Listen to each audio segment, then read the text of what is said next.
আল্লামা শাহজুদা আল্লাহর ওলি শাহজুদা কেরমানি রহমতুল্লাহ আলাই ওনার যখন মৃত্যু হয়ে গেল, মৃত্যুর পরে ওনার এরকমভাবে ওনার সব রেসানি করার জন্য এক ব্যক্তি এরকমভাবে ওনার রওজা শরীফের কাছে চলে গেলেন, কিছু তাবারক পাকিয়ে মানুষদেরকে এরকম খানাবিনা করানোর নিয়ত করবেন, এরকম চলে গেলেন। কিন্তু আল্লাহর মেহেরবানিতে ওই দিন কোনো মানুষ সেখানে উপস্থিত হলো না। এখন যিনি গেছেন তিনি চিন্তা করলেন যে এত সুন্দর একটা নিয়ত করে এখানে আসলাম, মানুষদের একটু খানাফিনা করা, একটু সবরেসানি করবো শাহজুদা কেরমানির জন্য, তো কোনো মানুষ আসতেছেন না। তখন তিনি অজু করে নামাজে দাঁড়িয়ে গেলেন আল্লাহ পাক রব্বুল আলামিনের কাছে দোয়া করার জন্য। জোরে কোন সুবহানাল্লাহ। আল্লাহ পাক রব্বুল আলামিনকে ডাকলে আল্লাহ সাড়া দেয় না দেয় না? জোরে কোন দেয় না দেয় না? দোয়া করলে কবুল হয় না হয় না? আমার বন্ধুগণ, শাহজুদা কেরমানির এই ভক্ত অজু করে নামাজে দাঁড়িয়ে গেলেন। নামাজ পড়ে আল্লাহর কাছে দু চোখের পানি ছেড়ে দিয়ে কাঁদতে লাগলেন। আল্লাহ পাক রব্বুল আলামিনের কাছে একটা জিনিস পছন্দ, বান্দার চোখের পানি। ওরে মুসলমান, যদি কখনো কোনো সময় সাধ্য হয়, সারা জিন্দিগি তো পুরা রাতটা করে ঘুমাইলাম, জীবনে এক রাতের জন্য হলেও, 2 রাতের জন্য হলেও, 3 রাতের জন্য হলেও জীবনে নিজের মনটারে একটু খুশি করার জন্য নিজে নিজে একটুখানি নিজের মনকে বলতেও পারবো, বুঝাইতে পারবো। অন্য মানুষ বুঝুক আর না বুঝুক, অন্য মানুষকে দেখানোর উদ্দেশ্য নয়, অন্য মানুষকে দেখানোর নিয়তেও নয়, পুরা পৃথিবীর জমিনের মানুষকেও না জানুক, আল্লাহ জানে না জানে না? আমার বন্ধুগণ, আল্লাহ পাক রব্বুল আলামিনের কাছে বান্দার চোখের পানি সবচেয়ে বেশি পছন্দ।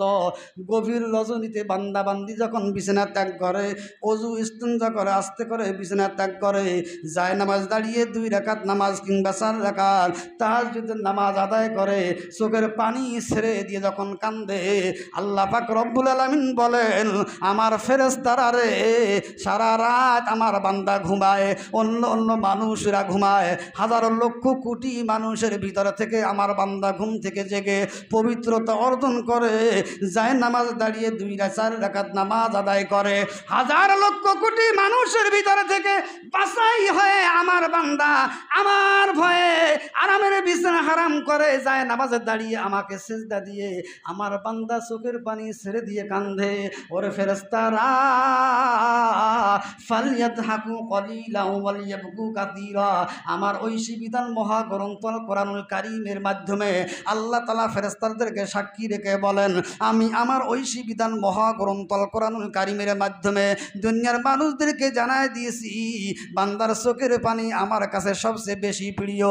আমার বান্দা কাঁদতেছে, আমার ফেরেশতারা তোমরা অপেক্ষা করতে থাকো, আমার বান্দা চোখের পানি ছেড়ে দিয়ে তার মুখ থেকে যাই বলবে সঙ্গে সঙ্গে তোমরা সেগুলি ডায়েরি করতে থাকবা। জোরে কোন সুবহানাল্লাহ।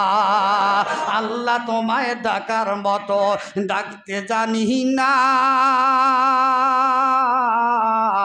তাই কি তুমি দাও না সারা, বুঝতে পারি না, অবুঝ আমি পাপী, আমি পাপের সীমানা, বারবার তোমার কাছে তাই তো ক্ষমা চাই। জোরে জোরে বলেন মারহাবা।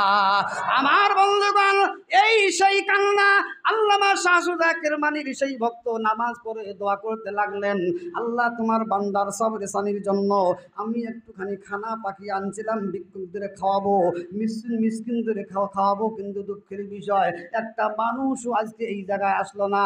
আমি তোমার কাছে ফরিয়াদ জানাচ্ছি গো আল্লাহ, মেহেরবানি করে একটা মানুষ হলো এখানে পাঠিয়ে দাও, কিংবা একাধিক মানুষ যদি নাও আসে, অন্তত পক্ষে একটা মানুষ যদি পাঠিয়ে দাও, আমি আমার খানাটা দিয়ে সাধ্য মতো তার মেহমানদারি করাবো। ওরা মুসলমান, আল্লাহর বান্দা এইভাবে দোয়া করতে লাগলেন। দোয়া থেকে শেষ হয়ে গেল, ফারেক হয়ে গেল। আল্লাহর বান্দা অপেক্ষা করতেছেন, অবশ্যই কোনো মেহমান আসবে।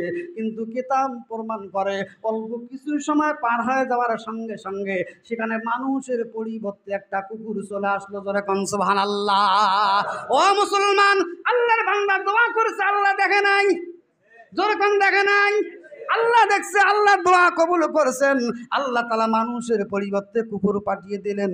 ও মুসলমান, আল ইমতিহান ইকরামুর রাজুল আইভানহু, কখনো কোনো সময় যে কোনো মুহূর্তে আল্লাহ পাক রব্বুল আলামিন আপনাকে আমাকে পরীক্ষা করতে পারেন, আপনাকে আমাকে জান্নাত দিবেন এমনি এমনি না। আল্লাহ পাক রব্বুল আলামিন যে কোনো মুহূর্তে আপনাকে আমাকে পরীক্ষা করতে পারেন। ওই পরীক্ষা উত্তীর্ণ হওয়ার জন্য সদা সর্বদা আপনাকে আমাকে অ্যালার্ট থাকা লাগবে। যেরকম ঠিক না বেঠিক?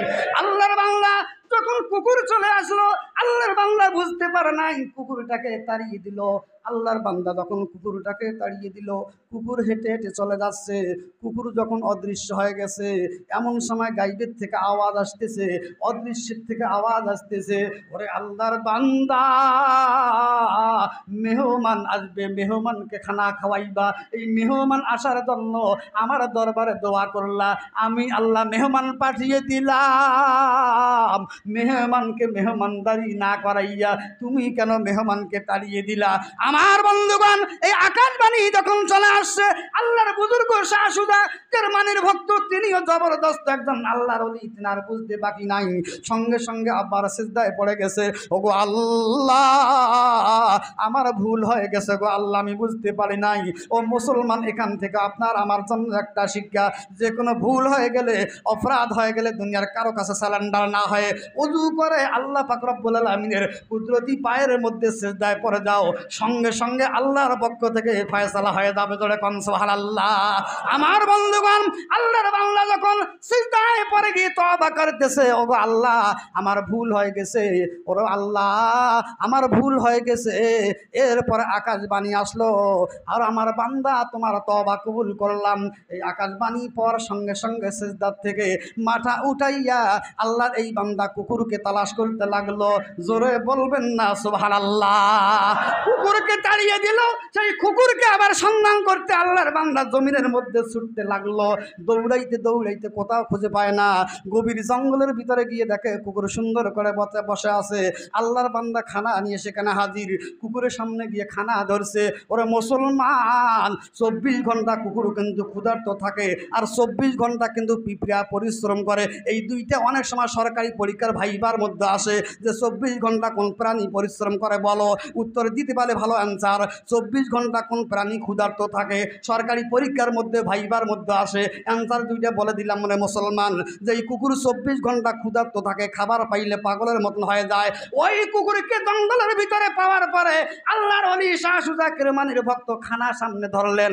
কুকুর খানা খাওয়া তো দূরের কথা, খানার দিকে ভুলেও কুকুর তাকায় না। জোরে কোন সুবহানাল্লাহ। ও মুসলমান, খানার দিকে কুকুর তাকায় না।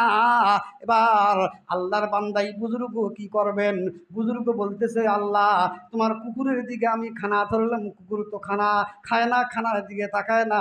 আবার আল্লাহর বান্দা সেখান থেকে একটুখানি দূরে গিয়ে সিজদার মধ্যে পড়ে গেছে। রে মুসলমান, সিজদার মধ্যে পড়ে গিয়ে আল্লাহ পাক রব্বুল আলামিনকে যখন ডাক দিচ্ছেন, ওগো আল্লাহ, এমন সময় আল্লাহ পাক রব্বুল আলামিন কুকুরের জবান খুলে দিয়েছেন। জোরে কোন সুবহানাল্লাহ।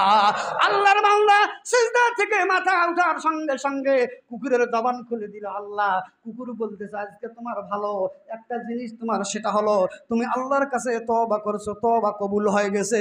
তবে আমি তোমাকে একটা কথা বলি, আমি কিন্তু কুকুর না, কুকুর বেশে আল্লাহ আমাকে ফেরেশতা পাঠাইছেন।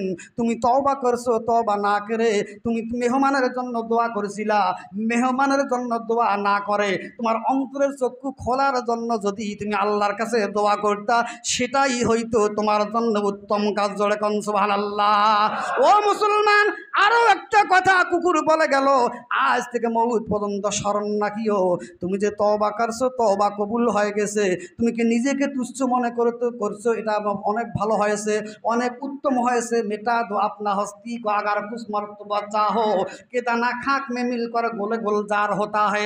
খবরদার কোনোদিন অহংকার করিও না, খবরদার কোনোদিন বড়াই করিও না, খবরদার কোনোদিন তাকাব্বুরি করিও না। সদা সর্বদা নিজেকে ছোট মনে করবা, তামাম পৃথিবীর জমিনে আল্লাহ তোমাকে সম্মান দিয়ে দিবেন। জোরে কান সুবহানাল্লাহ। আমার বন্ধুগণ, কুকুর সর্বশেষ ওই বুজুর্গকে একটা কথা বলে গেল, মুসলমান কুকুর বলতেছে, আজকে যেই দিনটা তুমি এই জায়গার মধ্যে দেখাইলা, এই আল্লাহর অলির মাজারের আওতার ভিতরে যদি না হইতো, তাহলে অবশ্যই অবশ্যই দুনিয়ার জমিনে আল্লাহর আযাবের মধ্যে তুমি গ্রেফতার হইতা। কুকুর বলতেছে লাস্ট পর্যায়ে যে আজকে যে কাজটা তুমি করলা, তার মানে কুকুর যেতে তাড়িয়ে দিলা, এই কাজটা যদি খালি এই আওতার ভিতরে যদি না হইতো, অন্য কোথাও হইতো, এটা আল্লাহ তাআলার কাছে অপছন্দ হয়েছে, কিন্তু সঙ্গে সঙ্গে তুমি আবার তওবা করছো, সেটাও পছন্দ হয়ে গেছে, কবুল হয়ে গেছে। কিন্তু এই কার্যকলাপটা যদি তুমি এই আওতার ভিতরে পাক এরিয়ার ভিতরে না করে অন্য জায়গায় করতা, সঙ্গে সঙ্গে আল্লাহর আযাবের মধ্যে গ্রেফতার হইতা। সম্মানিত হাজরিন, যেটা বলতেছিলাম, সদা সর্বদা নিজেকে মনে করতে হবে তুচ্ছ, যে আমি কিচ্ছু না। আর একটা জিনিস, সেটা হলো নাম্বার 1, সেটা হলো আল্লাহ পাক রব্বুল আলামিনের ভয়ভীতি দিলের ভিতরে ধারণ করা, যে আমার কিচ্ছু না, আমি কিচ্ছু না। হে আল্লাহ, তুমি যে কোনো মুহূর্তে আমাকে দুনিয়ার থেকে ডাক দিতে পারো, আমার কিচ্ছু নাই, কোনো আমল নাই, কোনো এরকম ইবাদত বন্দিগি নাই, তুমি আমাকে তোমার গোলাম হিসেবে কবুল করো, তোমার ইবাদত বন্দিগি এরকম আমাকে করায় নাও, আমি রাজি আছি, আমার দ্বারায় তোমার সমস্ত ইবাদত